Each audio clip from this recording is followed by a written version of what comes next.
A young man applied for a job at a large printing company. He passed the first interview and was going to meet the director for the final interview.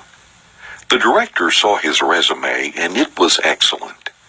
At the interview, the director asked, "Have you received a scholarship for school?" The young man replied, "No."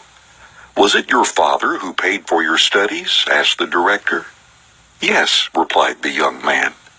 "Where does your father work?" asked the director. "My father is a blacksmith," replied the young man. The director asked the young man to show him his hands. He showed a pair of soft and perfect hands. "Have you ever helped your parents at their job?" asked the director. The young man said, "Never. My parents always wanted me to study and read more books. Besides, he can do the job better than me." The director responded, "I have a request. When you go home today, go and wash your father's hands, and then come to see me tomorrow morning." As the young man felt his chances of getting the job were high, he decided to agree with him.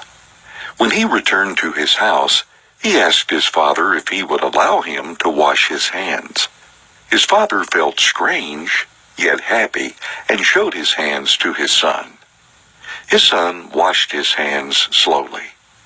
It was the first time that he noticed that his father's hands were wrinkled and had many scars. Some bruises were so painful that his skin shuddered when he touched them. This was the first time that his son recognized what it meant for this pair of hands to work every day to be able to pay for his studies.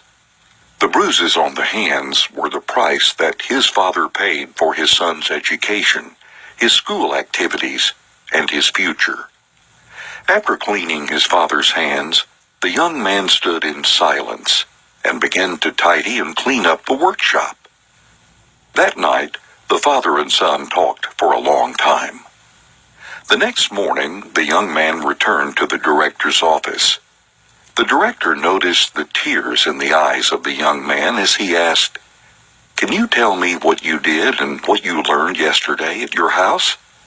The young man replied, "I washed my father's hands, and when I finished, I stayed and cleaned his workshop. Now I appreciate and recognize that without my parents, I would not be who I am today. By helping my father, I now realize how difficult and hard it is to do something on my own. I have come to appreciate the importance and the value in helping the family." The director said, "This is what I look for in my people. I want to hire someone who can appreciate the help of others, a person who knows the hardship of others to do things, and a person who does not put money as their only goal in life. You are hired."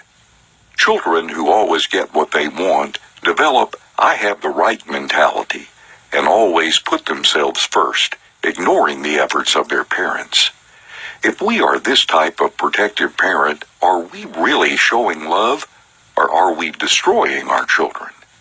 These type of parents may feel that they're showing love to their children, but they are actually destroying them. It's great to give your children a great life, but when you're washing the floor or painting the wall, please let them experience that too. After eating, have them wash the dishes with their brothers and sisters. The most important thing is that your children learn to appreciate your efforts, to experience the difficulties, and to learn the ability to work with others to get things done.